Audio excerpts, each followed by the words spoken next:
जन्म कुंडली के 12 स्थान, जन्म कुंडली के 12 भाव। जन्म कुंडली यदि शरीर है तो लग्न भाव जो है वो आत्मा है।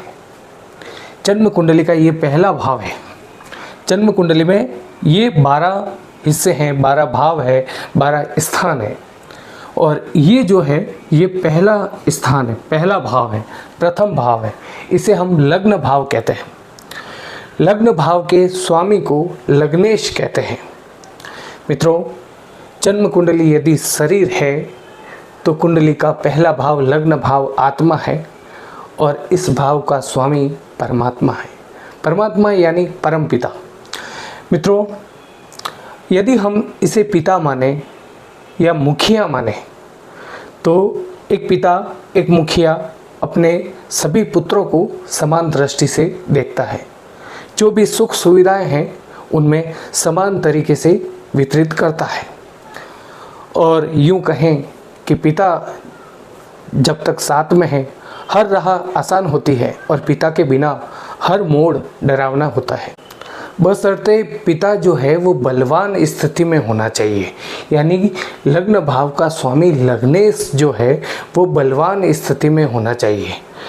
मित्रों, बात करते हैं पहले कि हम कैसे पहचानेंगे कि हमारी जन्म कुंडली में लग्न भाव का स्वामी कौन है, लग्नेश कौन है, या जन्म कुंडली में कौन सा नंबर लिखा हुआ है, ये हमें जानना है। जन्म कुंडली में यहाँ जो नंबर लिखा हुआ होता है उसी के अनुसार हम पता लगा पाते हैं कि जन्म कुंडली में लग्न राशि क्या है, और लग्न राशि के अनुसार हमें पता चलता है कि लग्नेश कौन है। लग्न राशि का स्वामी ही लग्नेश होता है। तो ये जानने के लिए आप अपनी जन्म कुंडली खोलिए, उसमें देखिए कि यहाँ पर कौन सा नंबर लिखा हुआ है। यदि आपकी जन्म कुंडली में यहाँ पर 1 नंबर लिखा है, 1 नंबर यानी मेष राशि, 1 नंबर लिखा है तो मेष लग्न है। 2 नंबर लिखा है तो वृषभ राशि यानी वृषभ लग्न है। तो 1 नंबर लिखा है तो मेष लग्न है।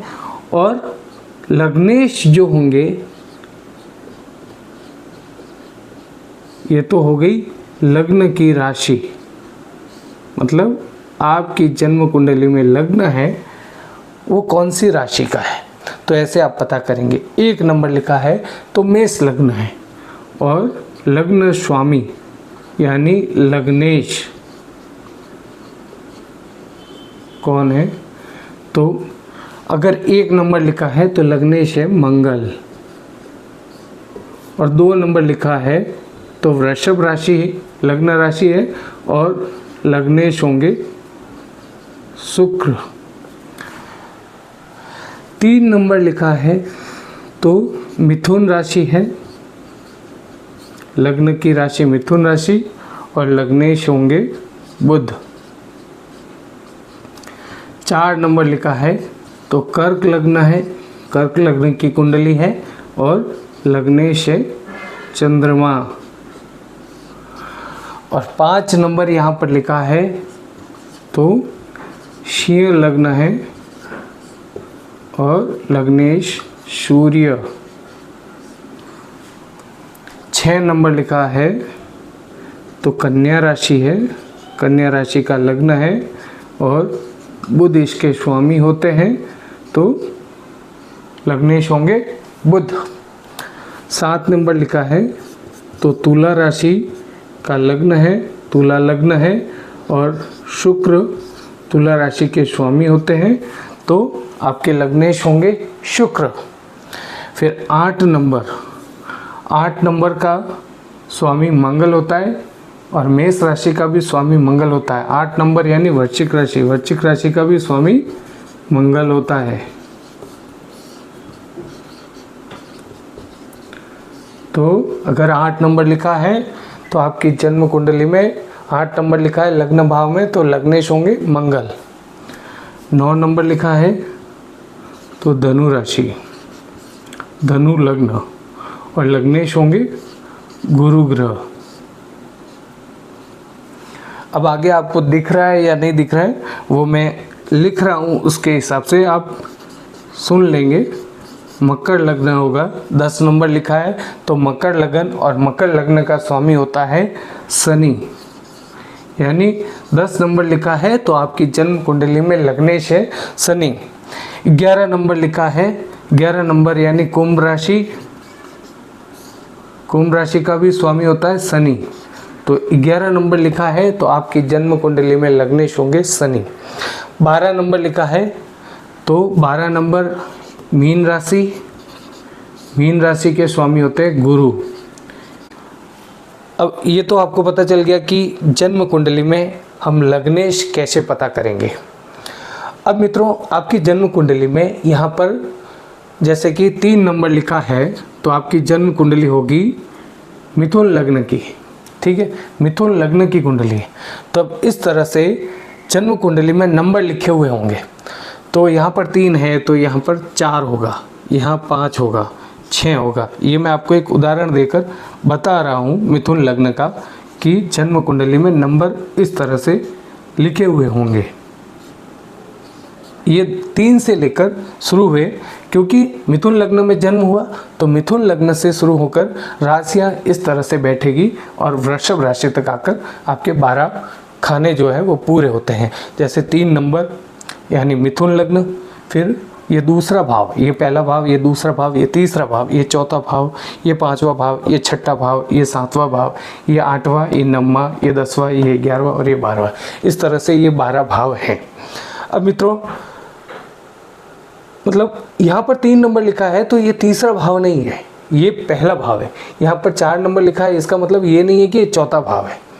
जन्म कुंडली में भाव जो है वो फिक्स होते हैं। राशि ये जो लिखी है ये राशि है, यानी ये लग्न की राशि है। आपकी जन्म कुंडली में लग्न जो है वो मिथुन लग्न है। यहाँ पर जो नंबर लिखा है वही लग्न है, उसके अनुसार नंबर लिखे हुए होते हैं, पर भाव जो है वो फिक्स रहते हैं कि ये पहला भाव है, ये दूसरा भाव है, ये तीसरा, ये चौथा, ये 5वां, ये 6ठा, ये 7वां, ये 8वां, ये 9वां, ये 10वां, 11वां और 12वां। इस तरह से आपको समझना है। तो यहाँ पर मैं लिख भी देता हूँ कि ये जो है प्रथम भाव है, ये दूसरा भाव है, ये दूसरा भाव है, ये पहला भाव है, ये तीसरा भाव है, ये चौथा भाव है, ये 5वां भाव है। इस तरह से आपको देखना है कि ये 6ठा भाव है, 6ठे भाव में लग्नेश बैठा है, या ये 7वां भाव है, ये 7वें भाव में कौन सा ग्रह बैठा है। ऐसा ये भाव जो है किसी की भी कुंडली देखेंगे तो ऐसे आपको देखना है कि ये 10वां है,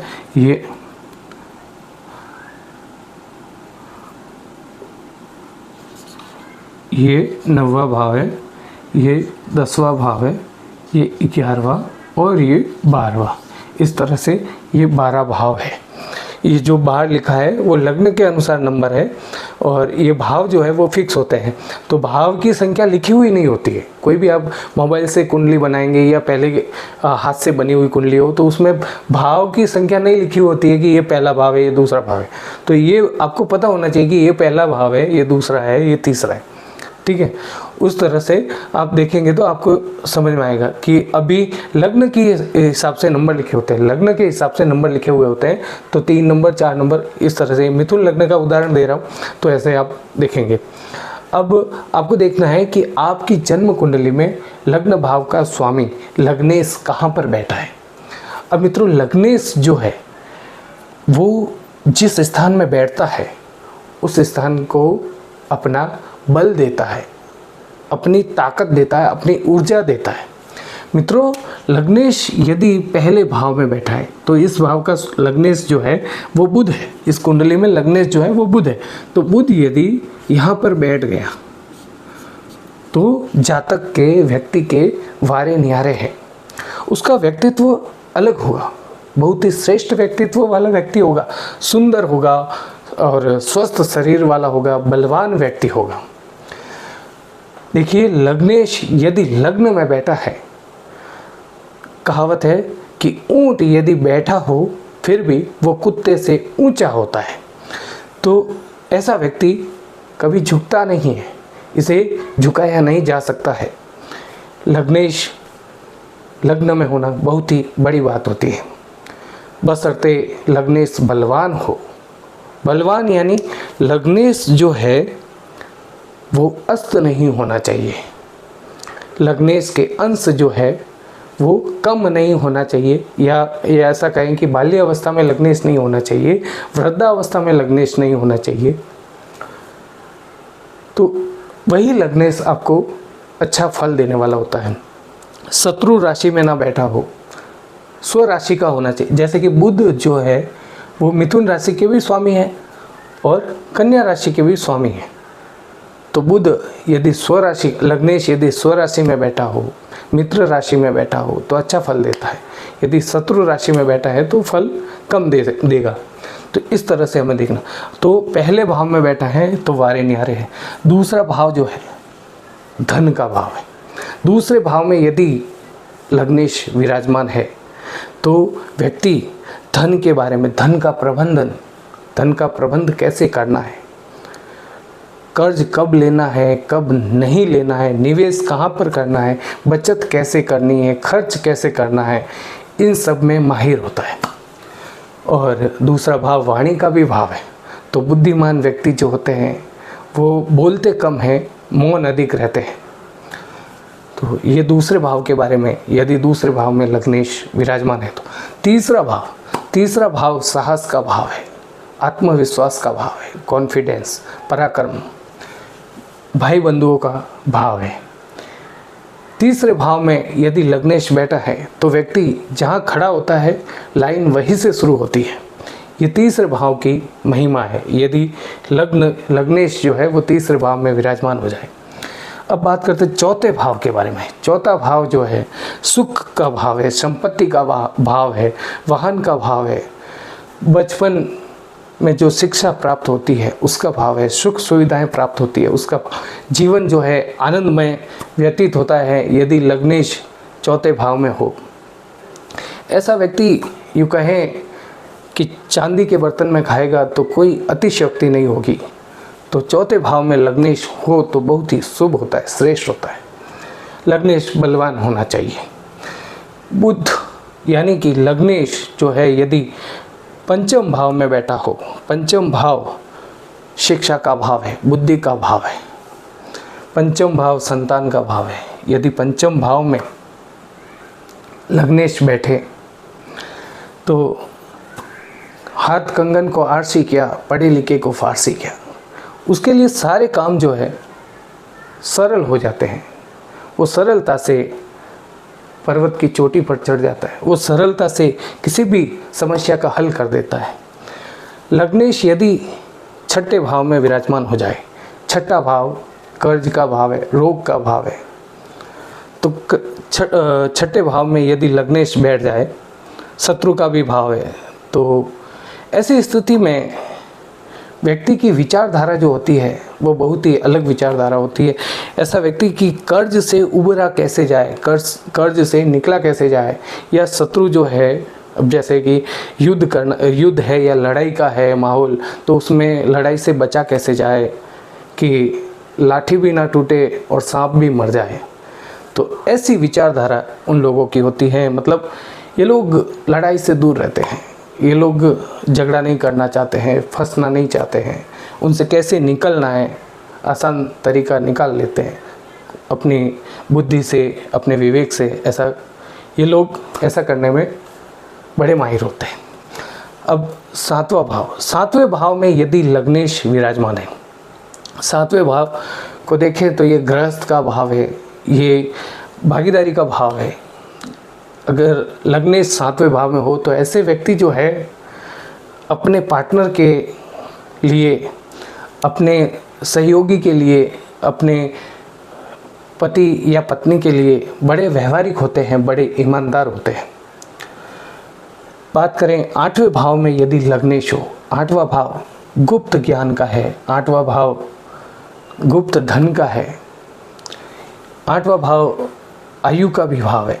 यदि आठवें भाव में लग्नेश है तो जीवन में संघर्ष तो रहता है, पर व्यक्ति मुश्किलों के सामने झुकता नहीं है। आठवें भाव में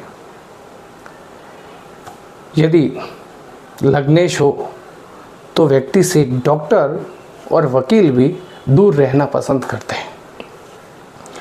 नवम भाव के बारे में बात करें, नवम भाव में यदि लग्नेश हो तो ये धर्म का भाव है, ये भाग्य भाव है। व्यक्ति धर्म के कार्यों में बढ़ चढ़कर हिस्सा लेता है, पुण्य करता है और इसी वजह से इनका भाग्य चमक जाता है और भाग्य इनका सहयोगी बन जाता है। और ऐसा कहें कि ये व्यक्ति जो है तकदीर वाले होते हैं, बड़े तकदीर वाले होते हैं। फिर बात करें दसवें भाव में, 10वें भाव में यदि लग्नेश हो, 10वां भाव कर्म भाव है, ऐसा व्यक्ति कभी अपनी तकदीर को नहीं कोसता है, अपनी किस्मत का रोना नहीं रोता है। ऐसा व्यक्ति अपना भाग्य जो है स्वयं बनाता है और कर्म में इतना तल्लीन हो जाता है कि इसका कर्म ही योग बन जाता है। और कर्म योग बन जाता है तो इनको फल जो है ऑटोमेटिकली मिलने लग जाता है। फल मिलने लग जाता है तो फल ही तो चाहिए। जब फल मिलता है, जब पैसा मिलता है तो जीवन जो है वो सरल हो जाता है। इसके बाद बात करें लाभ भाव के बारे में कि लग्नेश यदि एकादश भाव में विराजमान हो जाए तो व्यक्ति कोयले में हाथ डाले तो हीरा मिलता है, पत्थर में हाथ डाले तो पारस मिलता है। ये कई लोगों की कुंडली में ऐसा देखा गया है कि लग्नेश यदि एकादश भाव में है और बलवान स्थिति में है, लग्नेश अच्छा है, तो व्यक्ति को जीवन में कई सारे सुख, कई सारे लाभ देता है, कई क्षेत्रों में तरक्की देता है, सफलता देता है। लग्नेश यदि द्वादश भाव में हो तो व्यक्ति बहुत खर्च करता है। सीखना चाहिए ऐसे लोगों से खर्च करना कि पैसे खर्च कैसे किए जाते हैं। आमदनी होती है तभी तो खर्चा होता है। इनके लिए ये कहावत उल्टी हो जाती है कि आमदनी अठन्नी खर्चा रुपया, क्योंकि इनके आमदनी भी होती है और ये खर्चा भी बहुत खूब करते हैं और विदेश यात्राएं भी करते हैं। विदेश यात्राएं करते हैं, यात्राओं का इन्हें शौक़ होता है, धर्म की यात्राएं करते हैं, धार्मिक यात्राएं, तीर्थ यात्राएं करते हैं। इन्हें आप फ़ोन करेंगे तो ये लोग यही कहेंगे कि मैं यानी किसी के धर्म के कार्य में आया हुआ हूँ, या कुछ ऐसा कार्य जो है जैसे कि सत्संग चल रहा है वहाँ आया हुआ हूँ, या तीर्थ यात्रा करने आया हुआ हूँ, ऐसा इनके साथ देखा जाता है। तो लग्नेश जो है जन्म कुंडली में 12 स्थान अलग अलग है, तो आपके जन्म के समय जिस स्थान में होता है उसके अनुसार मैंने मेरे विचार रखे हैं, आपको बताए हैं। और आपको इस तरह से आपको देखना है, लग्नेश बलवान है तो शुभ फल देता ही है और लग्नेश अपना पूरा सर्वस्व लगा देता है जातक को निखारने में, जातक को उज्जवल भविष्य देने में। तो मित्रों, ये थी लग्नेश के बारे में जानकारी और अगले वीडियो में और नई जानकारी लेकर आऊँगा लग्नेश के बारे में कि लग्न भाव का स्वामी किस तरह से देखा जाता है, उसके बारे में आपको बताऊंगा। तो मेरे द्वारा दी गई जानकारी से आप अवश्य संतुष्ट हुए होंगे।